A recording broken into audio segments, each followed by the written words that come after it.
imaginado na história da humanidade. A tecnologia do som, da imagem, a tecnologia da comunicação, dos transportes, tem feito com que o ser humano desse um salto sem precedente no mundo de fora, no mundo exterior.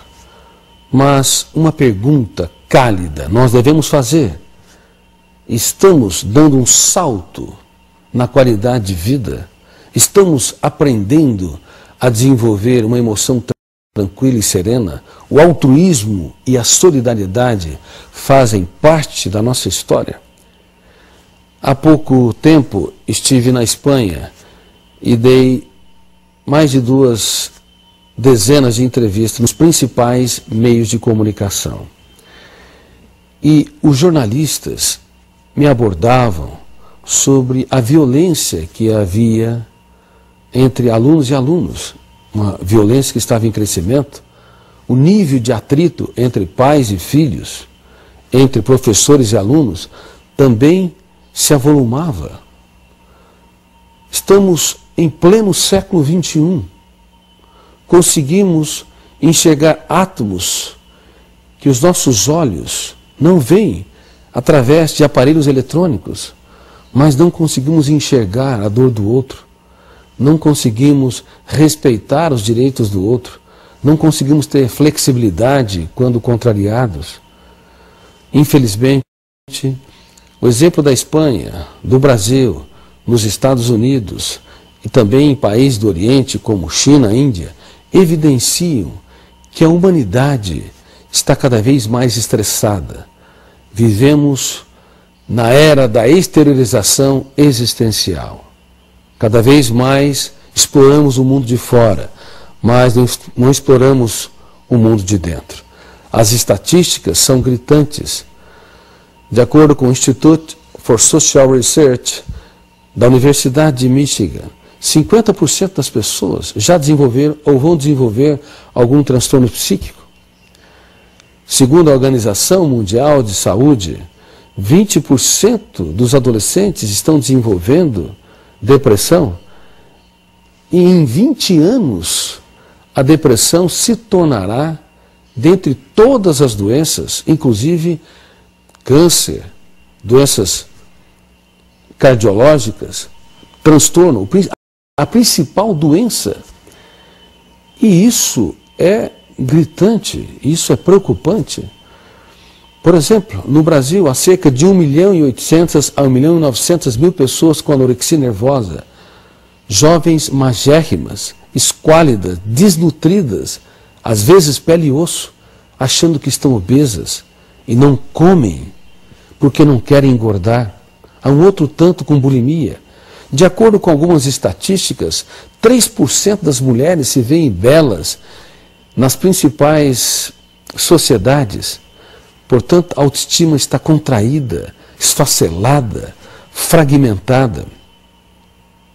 E falando sobre o câncer, na época em que me formei na faculdade de medicina, 1 em 20 pessoas desenvolvia um tumor cancerígeno. Em 2020, de acordo com as projeções, 1 em 4 pessoas desenvolverá o câncer. E vejam bem, os fatores externos como tabagismo, alcoolismo, a poluição ambiental, a má nutrição, são os mesmos. A carga genética que propicia, em alguns casos, o desenvolvimento do câncer é a mesma. O que tem mudado? O que tem mudado é a mente humana, que cada vez mais é estressada, ansiosa, tensa, que não contempla o belo, que não sabe relaxar, que não faz das pequenas coisas um espetáculo aos olhos, que não sabe se proteger. Você sabe se proteger? Quando o mundo desaba sobre você, quando alguém comete uma injustiça, te contraria, faz uma crítica completamente inapropriada, você sabia que existe um fenômeno chamado RAM, Registro Automático da Memória, que imprime todas as experiências estressantes, automática e involuntariamente, sem que o teu eu consiga evitá-la? O seu eu, que representa a capacidade liderante, a capacidade crítica de pensar, o filtro psíquico, ele não consegue evitar o registro, mas também não está completamente de mãos atadas. Se ele aprendesse, se o nosso eu aprendesse a desenvolver a arte da dúvida, para reciclar cada pensamento perturbador, cada estímulo estressante, cada contrariedade, se desenvolvesse a arte da crítica para dar um choque de lucidez, para que não comprássemos aquilo que não produzimos de maneira ingênua, nos primeiros 5 segundos, onde a experiência está sendo encenada no palco consciente da nossa mente, nós poderíamos não evitar o registro, mas dar um novo roteiro, reescrever as cenas que estão sendo desenvolvidas no intelecto e na emoção e, consequentemente, registrarmos de maneira mais inteligente as experiências que nós vivenciamos e que muitas vezes nos traumatizam. Queridos amigos, o ser humano moderno, ele é um gigante no mundo de fora, mas infelizmente não tem sido no mundo de dentro.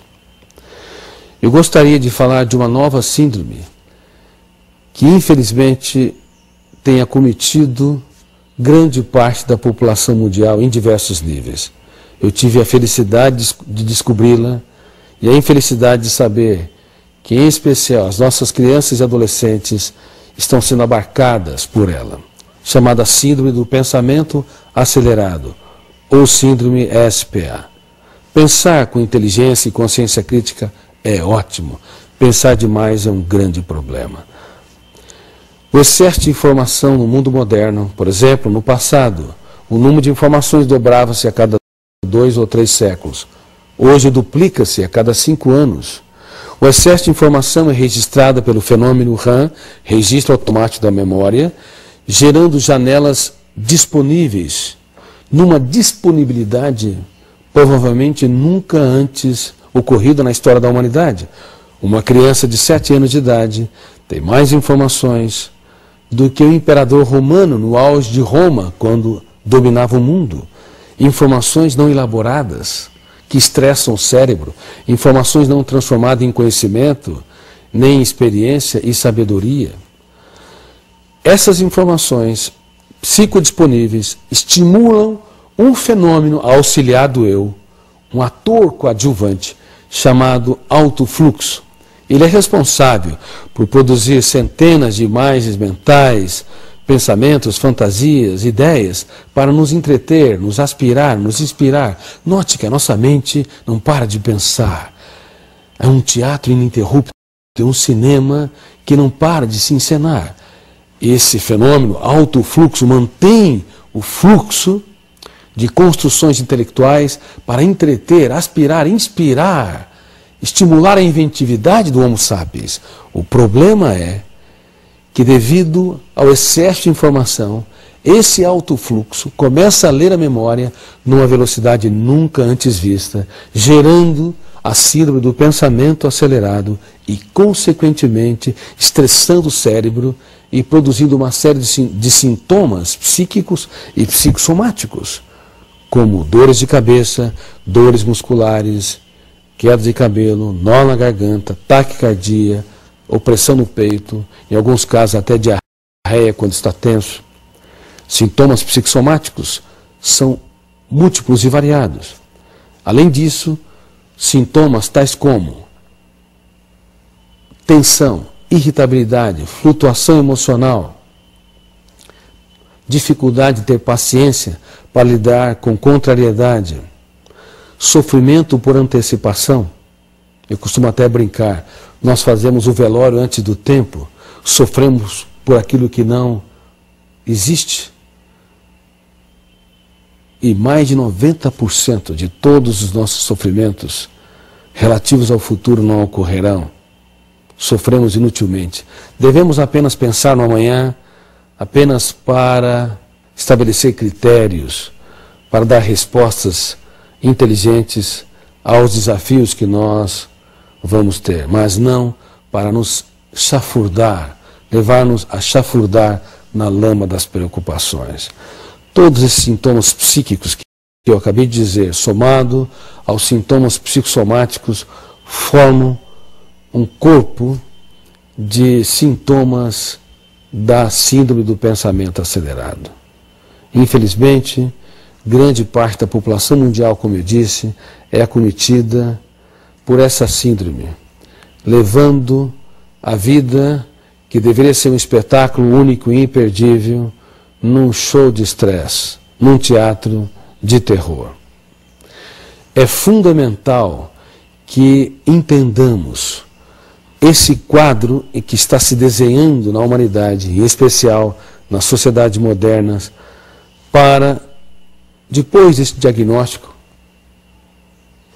tentarmos fazer o ponto de virada, o ponto de mutação. É necessário nós investirmos em educação para formar seres humanos que possam dar respostas aos graves problemas que estão ocorrendo e que ocorrerão cada vez mais.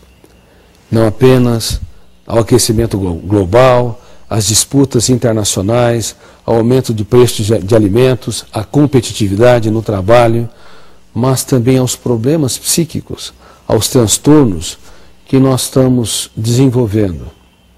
Queridos amigos, se quisermos ver dias felizes, nós precisamos desenvolver as funções mais importantes da inteligência. É por isso que desenvolvi o projeto Escola de Inteligência, que objetiva conduzir crianças, adolescentes e, no futuro, jovens universitários a conhecerem o funcionamento da mente e desenvolverem habilidades para que eles possam ter condições de ter saúde psíquica, criatividade, altruísmo, solidariedade, numa sociedade cada vez mais individualista, egocêntrica, que não sabe se doar, que tem medo de cruzar a sua história com o mundo do outro e, consequentemente, não aprende a transformar os dias mais tristes das suas vidas nos capítulos mais importantes da sua história.